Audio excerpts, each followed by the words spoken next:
अस्सलाम वालेकुम। आप लोग पहचान गए होंगे दुबई का वायरल स्मैश पराठा बर्गर, जो कि मैं खुद खा कर आई हूँ। और मैं खुद जब सीख कर आई हूँ तो जाहिर बात है मैं किचन के अंदर उतर गई और वहाँ का उसका सॉस भी सीख कर आई, जो आपको अभी तक किसी ने नहीं सिखाया। तो चलो शुरू करते हैं। इस पूरी रेसिपी के अंदर मैदा यूज़ होगा, आटा, सफ़ेद आटा कुछ नहीं यूज़ होगा।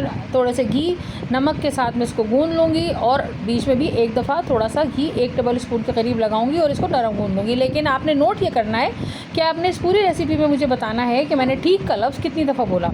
ठीक, तो अब हम शुरू करते हैं अपनी रेसिपी। जो अब आप लोग पूछेंगे कि हमें मिलेगा क्या। भाई, जीतने वाले को कुछ भी मिल सकता है। हो सकता है मैं लॉन का सूट दे दूँ, हो सकता है कि मैं कोई कॉस्मेटिक्स दे दूँ, लेकिन बहरहाल यूट्यूब के ऊपर ये पूरी रेसिपी मौजूद होगी और आपने ठीक से जाकर वहाँ पे ठीक से रेसिपी देखकर ठीक तरह से गिनना है कि मैंने ठीक का लफ्ज़ ठीक से कितनी दफ़ा बोला है।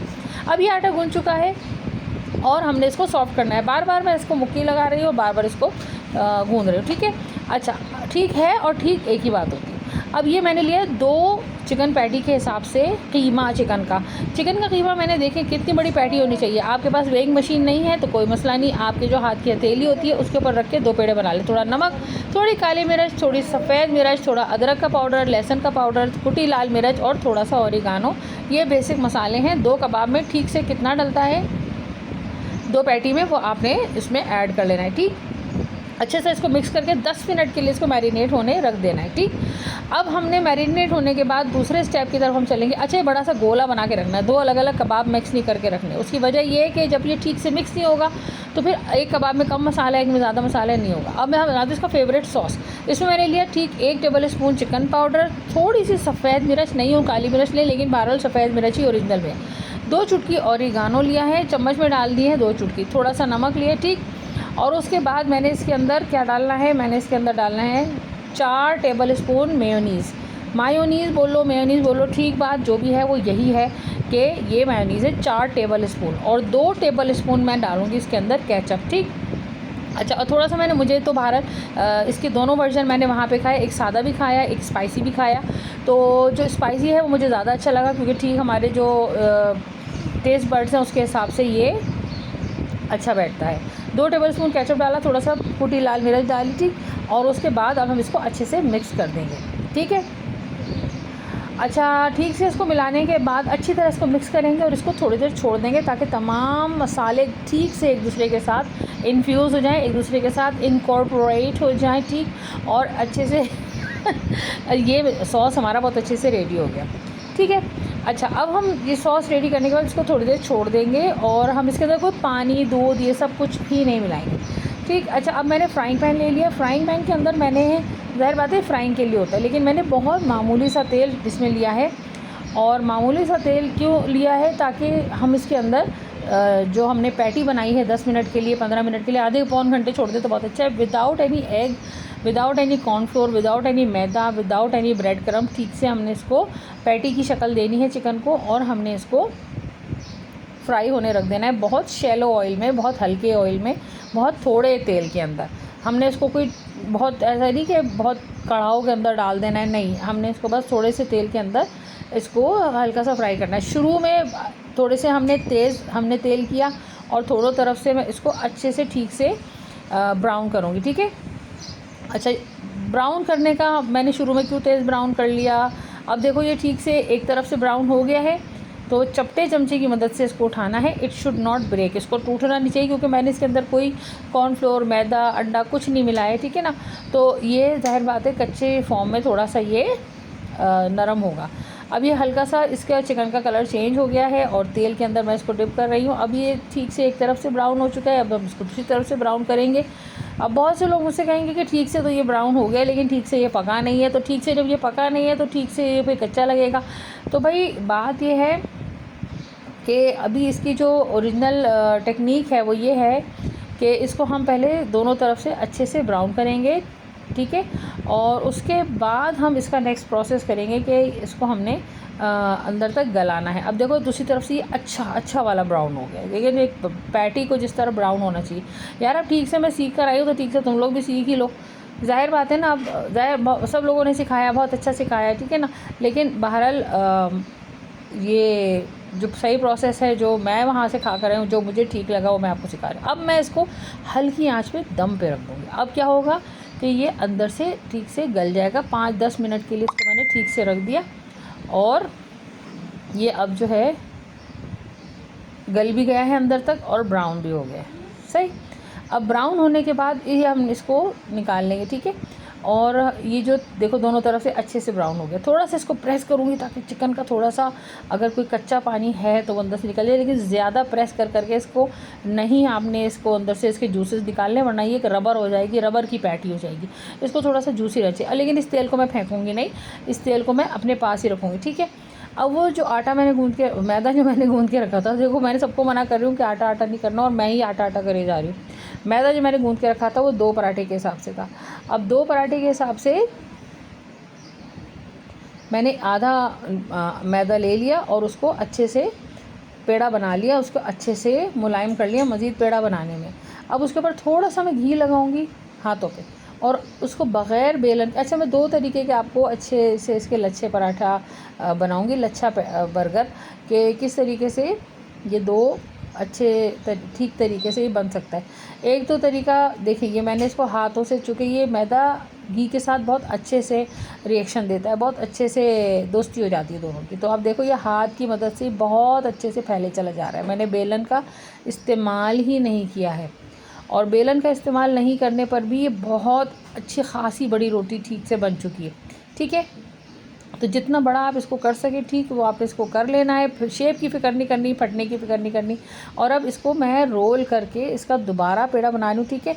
और इसको मैं देखो, अब ये एक तरीका है कि इसको मैंने लेयर किया और मैंने इसको ये देखो इस तरीके से रोल करके, ठीक है, और इसका पेड़ा बना लिया। अब ये एक तरीका है, और अब हम इसको, इसके अंदर हमने परतें दे दी। अच्छा, जब मैंने इसको फैलाया था तो आपने देखा होगा कि मैंने इसके ऊपर घी लगाया, ठीक है। अब हम इसको थोड़ा सा बेलेंगे। अब ये थोड़ा सा हो जाएगा चिपचिपा, क्यों हो जाएगा? क्योंकि हमने इसके अंदर घी अच्छा खासा मिलाया है हाथ पे लगा लगा के। तो इसको हाथ से दोबारा फैला के हमने इसको, क्योंकि देखो जितनी, तो देखो अब इसमें परतें नज़र आ रही है, जो आपको बीच में लकीर नज़र आ रही है, बेसिकली ये परतें हैं, ठीक है। और अब हमने इसको अच्छे से फैला के हाथ पे हल्का हल्का घी लगा के इसको हमने फैलाते जाना है। जितनी परतें होंगी उतना ही लच्छा हमारा अच्छा बनेगा। अब देखो फिर हमने इसको रोल कर दिया और इसकी परत बना दी। अब इसको गूंद के हमने हाथों में पेड़ा बना लिया। थोड़ा सा खुश्क मैदा डालेंगे, थोड़ा सा खुश्क मैदा डालेंगे। ये देखो, ये गुंदाई है बेसिकली, ये पेड़ा बनाना भी होता है, ये उसकी गुंदाई भी होती है। थोड़ा सा मेहनत का काम है। लोगों को लगता है कि भाई पराठा बर्गर तो कोई बहुत आसान चीज़ है, पराठा बनाओ बर्गर, नहीं, इसकी गुंदाई और इसकी लेयरिंग की तो बहुत काम की चीज़ है।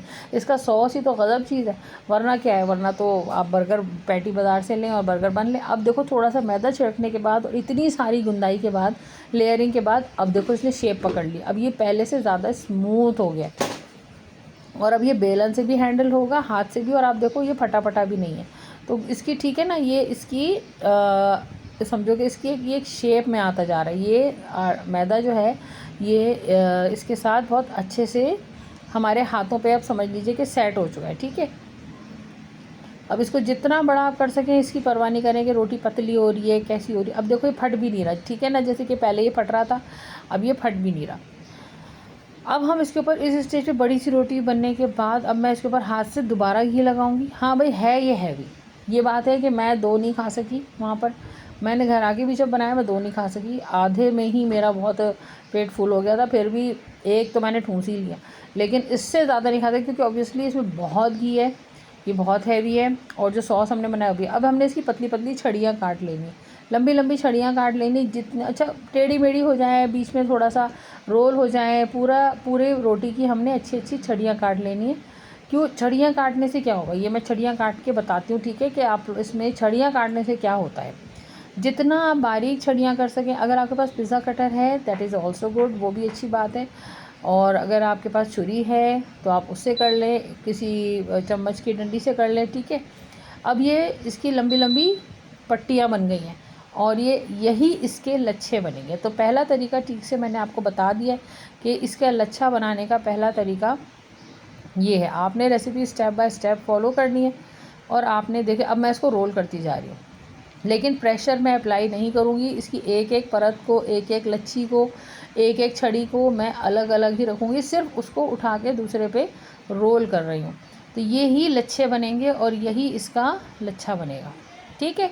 अब हमने इसको बिल्कुल प्रेस नहीं करना, और इसी हालत में इसको आराम से रोल कर देना है, ठीक है ना। ये हमारा लच्छा तैयार हो गया है। इसमें बहुत अच्छी परतें हैं और ये बहुत है। इसको बिल्कुल प्रेस नहीं करना है, ऐसी साइड में 5 मिनट के लिए रख देना। अब इस 5 मिनट में हम क्या करेंगे, हम गाने गाएंगे, डांस करेंगे नहीं हम जो है वो दूसरे पेड़े को लेके आ जाएंगे, ठीक है। और इसको भी हम उसी तरीके से वही सेम ट्रीटमेंट देंगे, लेकिन इसकी रोलिंग हम थोड़ी सी अलग करेंगे। थोड़ा सा हाथ पे घी लगाएंगे और इसको फैलाते चले जाएंगे, ठीक है ना। तो और ये देखो, अब ये मैंने इसको रोल किया और अब मैं इसकी, पहले मैंने किसी और तरीके से रोल किया था, अब मैं रोटी बना के अब मैंने इसको थोड़ा सा घुमा घुमा के लंबा किया और अब मैं इसको हाथों की मदद से ये देखो ऐसे करके रोल कर दें, ठीक है। तो ये हमारा बेसिक पहला परत जो है वो स्टेप हमारा पूरा हो चुका है। अब हम दूसरा जो मेथड है उसमें यही करेंगे कि हम पहले यहाँ पे थोड़ा सा खुश्क आटा छिड़केंगे और खुश्क आटा नहीं सॉरी, हम यहाँ पे थोड़ा सा खुश्क मैदा छिड़केंगे और फिर ये बिल्कुल जैसे पहले पराठे का जो पेड़ा था वो सेट हो गया था खुश्क मैदा छिड़कने के बाद और एक परत देने के बाद, ये देखो ये भी सेट हो गया। तो ये स्टेप आपने ज़रूर करना है, ये भूलना नहीं है, क्योंकि इससे आपके हाथ पर मैदा बड़े अच्छे से हैंडल होने लगेगा और आपको बहुत बिल्कुल भी परेशान नहीं होना पड़ेगा। थोड़ा सा ट्रिकी होता है ये, 2-3 आप पराठा अगर बना लेंगी अपने घर में तो तीसरे में तो आप एक्सपर्ट हो जाएंगी, प्रो हो जाएंगी, चौथे तक तो आप प्रो हो जाएंगी। आप चौथा वाला अपने लिए रखिएगा या मियाँ जी को वही दीजिएगा। बच्चे बेचारे तो जो माएँ दें वो खा ही लेते हैं, शोर मचाते हैं मियाँ, तो मियाँ को जो है वो आपने चौथा वाला देना है ताकि उनको ये लगे कि परफेक्ट है मेरी बेगम, ठीक है ना। या घर में जो भी ज़्यादा चूँचा करता है उसको आपने वो 4th-5th वाला ही देना। अच्छा, फिर हमने इसके ऊपर घी लगा लिया और घी लगाने के बाद अब ये हम परत की तैयारी कर रहे हैं इसकी, ठीक है। उसी तरीके से तो ये इसकी हमने लंबी लंबी छड़ियाँ पट्टियाँ काटने दी हैं उसी तरह से जिस तरीके से हमने पहले काटी है, लेकिन इसकी रोलिंग मैं आपको डिफरेंट तरीके से सिखाऊंगी। तो ये कुछ प्रोसेस इसका जो है वो पहले जैसा है, काफ़ी हद तक पहला डिफरेंट था। पहली परत हमने डिफरेंट तरीके से बनाई और अब दूसरी परत हमने वैसी बना के, अब ये पट्टियों को मैंने उस तरीके से नहीं रखना जिस तरीके से मैंने पहले आपको बताया था। अब मैंने पट्टियों को क्या करना है, ये पट्टियों को उठा के एक दूसरे के ऊपर अब ये रखना देखो, ये मैंने ये इसको लिया, देखिए अब मैंने इसको दबाना बिल्कुल नहीं है, जैसे कपड़े बिल्कुल की प्रेशर तहें नहीं देना। लगाते हैं और ये इसी पहले की तरीके से इसको निस्बत रोल ज़्यादा करके अलग अलग है। बिल्कुल भी प्रेशर बस नहीं इसको देना, रोल करना बहुत है हल्के और हाथ से करना है। हमारे हमने बड़ी स्मैश मेहनत से इसके पराठा अंदर बर्गर जो है लच्छे की दैट इज़ तहें रेडी। अब बिठाई ये है भाई, बहुत अच्छी इसकी दबा पट्टियाँ देंगे अंदर तो ये बन सारी चुकी हैं, मिलके लच्छा दब बन जाएगी। चुका है और तो हमने इसको एक बस पेड़ा हो गया। अब हम हल्का सा दूसरे प्रेस तरीके की करना तरफ है। आते हैं, दूसरे 5 तरीके से मिनट कैसे रखना बनता है। है। बेलन का बिल्कुल इस्तेमाल नहीं करना है, ऐसा ना हो बेध्यानी में आप जो है वो अब वो जो उसको बेल दें, ठीक है। तो अब ये जो तेल हमने पहले चिकन का लिया था, ठीक है ना, तो ये हमने इसके अंदर ये पराठा बर्गर का बन रख देना है। अच्छा, पहले हमने तेज़ आंच पे पैटी ब्राउन की थी, अब इसको हमने बहुत स्लो कुकिंग करनी है, ठीक है। उसकी रीज़न ये है कि हमने आटा अंदर से कच्चा नहीं होना चाहिए, it should be perfectly bake, ठीक। तो अब ये बेक होने के लिए ज़ाहिर बात है हमें इसको स्लो कुकिंग पे इसको पकाना होगा। ऐसा नहीं करना होगा कि भाई बहुत तेज़ आंच पे बाहर से ब्राउन कर लिया, अंदर से कच्चा आटा है। तो अब ये देखो एक तरफ से ब्राउन हो गया है, भूरा हो गया है, गोल्डन हो गया है। अब हमने इसकी लेयर्स देखो अलग हो रही है, इसमें इतनी अच्छी लच्छी बनी हुई है, अच्छी लच्छी कितना अजीब सा लग रहा है वायरल कि दूसरी तरफ भी हमने इसको 10-15 मिनट हल्की आंच पे बेक किया, फिर तेज़ आंच करके ब्राउन करके उतार लिया और ये बेक तभी होगा। अब ये हमारे पास 2 स्मैश पराठा बर्गर बंस जो है वो लच्छे बंस जो है वो आ चुके, ठीक है। अब हमने इसको बीच में से कट करेंगे तो देखेंगे कि कच्चा है कि नहीं। देखो लच्छे इसके अलग हो रही है और देखो अंदर तक पूरा पका हुआ है, बिल्कुल पका हुआ है, बाहर से ये क्रिस्पी हो गया है, अंदर से सॉफ्ट है। और दूसरा वाला भी हम काट के देखते हैं कि ये देखो कितनी अच्छी लच्छी बनी है इसके अंदर और बिल्कुल परफेक्ट बनी है, बहुत अच्छी बनी है। अब बर्गर पैटी रखेंगे इसके अंदर, जो हमने बर्गर सॉस बनाया है देखो वो जो है वो रखूँगी, लेकिन मुझे इसके अंदर ऑलिव्स की मैंने सोचा था वेरिएशन में दूँगी, जो मैंने वहाँ अभी नहीं खाई, तो ऑलिव्स की वेरिएशन दूँगी मैं।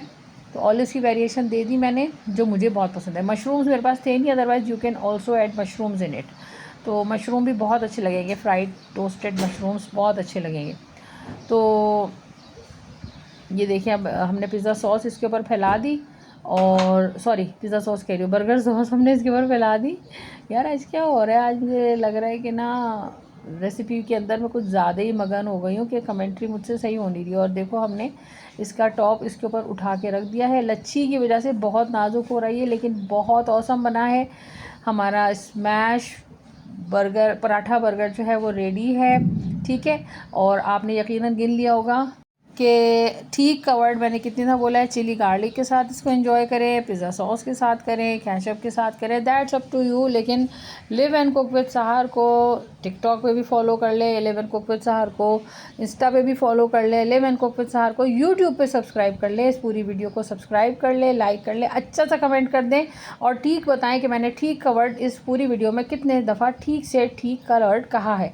और साथ साथ फेसबुक के ऊपर कुकिंग एंड लाइफस्टाइल विद सहर को जाके ठीक से फॉलो कर ले, क्योंकि ठीक कवर्ड जीतने पर सही से बताने पर मुझे ख़ुद भी नहीं पता, मैं गिनूंगी वीडियो के बाद कि मैंने ठीक कवर्ड ठीक से कितनी दफ़ा कहा है। तो कोई अच्छा सा गिफ्ट मिल ही जाएगा, कुछ ना कुछ अच्छा मिल ही जाएगा, डोंट वरी। ये तो पता है ना कि आप लोग मेरे चैनल पे मेरे पेज पे हैं तो ठीक कुछ ना कुछ आपको मिल ही जाएगा। और लेकिन साथ साथ आपने सब कुछ लाइक सब्सक्राइब और फॉलो भी करना है। खुदा हाफिज़। ठीक ठीक ठीक ठीक ठीक ठीक ठीक।